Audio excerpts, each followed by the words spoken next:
한국시 읽기는 제가 쓴 거 자연이라고 부르는 것, 이 시산맥 맵진에 실렸습니다.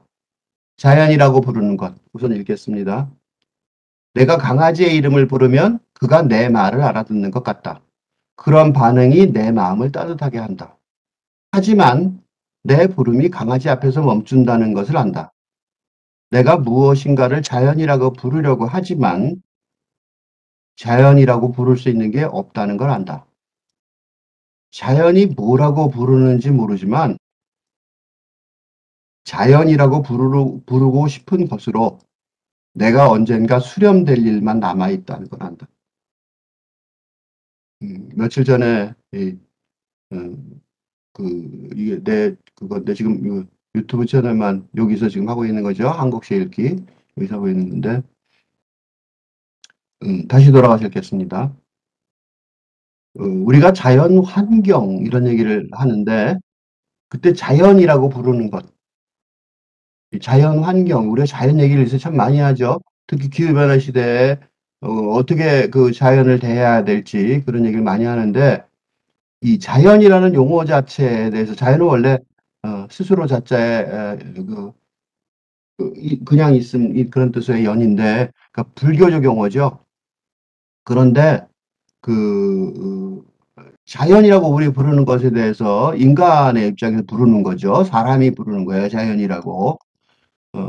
우선 우리한테 가까운 자연 또는 내가 아닌 존재가 가장 가까운 게 강아지죠. 개를 좋아하는 사람도 있고, 고양이 좋아하는 사람 두 파가 있는데, 전 고양이 쪽인데, 개 쪽인데. 그러니까 이 강아지랑 나랑 교감이 지금은 안 키우지만 있는 것 같죠.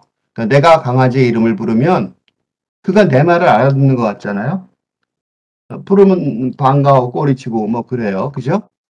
그렇게 내가 강아지하고 관계를 맺는 이유는 그런 반응이 내 마음을 따뜻하게 하기 때문이죠.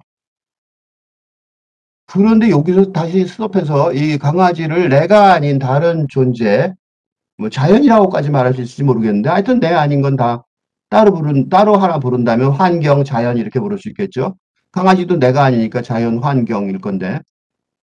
그런데 이렇게 해서 내가 강아지하고 나하고 서로 교감이 있다고 생각을 하지만 사실은 한편은 우리가 알아요. 이런 내 부름이 강아지를 이름을 부름 또는 강아지가 대변하는 강아지가 가장 가깝게 우리 옆에 있지만 강아지가 대변하는 이 환경, 자연 그런 것들을 말한다면 그 내 부름이 강아지한테도 강아지가 그 내 부름에 똘똘아 뭐 이렇게 부를 때 민키야 이렇게 부를 때 그 부름이 강아지 안으로 들어갔다고 볼 수는 없을 것 같아요.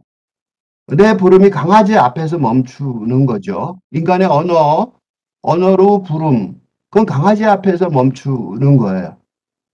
강아지 안으로 들어가서 강아지가 그거를 다, 충분히 이해했다고 생각해서 내 마음이 따뜻해졌을 수도 있겠지만, 사실은 가만히 냉정히 생각해보면 내 부름이 강아지 안으로 들어갔다고 확실할 수는 없어요. 우린 강아지를 몰라요. 강아지의 속마음을 모르고, 강아지가 꿈을 꾸는 거를 짐작을 하지만 동물의 꿈에 대해서도 지금 요새서야 동물의 꿈, 동물의 잠에 대해서 요새서야 조금씩 연구가 진행되고 있죠. 모른단 말이에요. 어쨌든 강아지가 내 옆에 있는 가장 가까운 자연일 텐데 이 정도예요. 그러니까 이거보다 더 떨어져 있는 소위 자연이라는 거. 내가 무엇인가를 강아지를 더 떨어서 강아지에서 한 발 더 넘어서면 다 그건 틀림없이 자연일 텐데 그걸 자연이라고 부르려고 하죠. 우리는 그래서 자연이라고 그러고 자연 환경 보존하자 이렇게 얘기해요. 그런데 사실은 그거는 인간 중심적인 어떤 용어죠. 자연이라고 부를 수 있는 게 자연의 입장에서 생각해 보세요. 자기를 자연이라고 부르는 거 그게 자연인가? 그러니까 부를 수 있다는 게 그게 인간에서 거꾸로 부르지만 자연이라고 부를 수 있는 게 있다는 게 없다는 걸 차라리 우리가 알고 있게 된 거죠. 이게 최근에 우리의 자연 환경시를 써야 된다. 기후변화에 대해서 우리가 어떻게 인류가 좀 대처를 해야 된다. 그런 얘기를 하는 게 바로 이런 것 때문에 그런 얘기를 하는 거죠. 이걸 알게 된 거예요.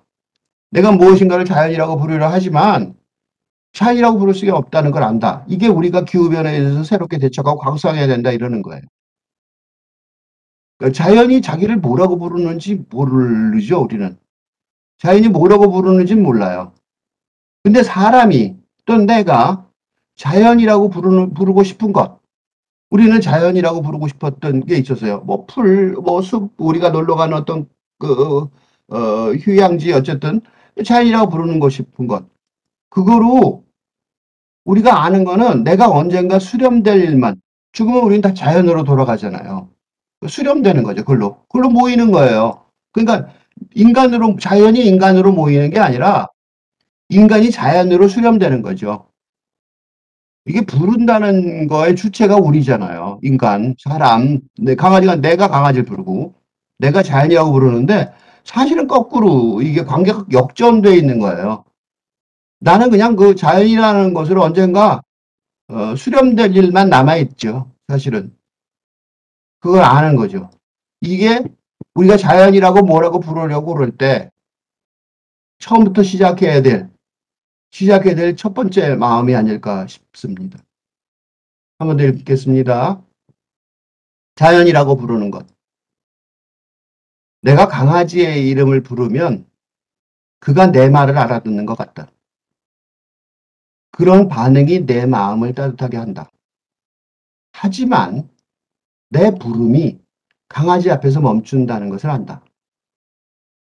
내가 무엇인가를 자연이라고 부르려고 하지만 자연이라고 부를 수 있다는 게 없다. 없다는 걸 안다. 자연이 뭐라고 부르는지 모르지만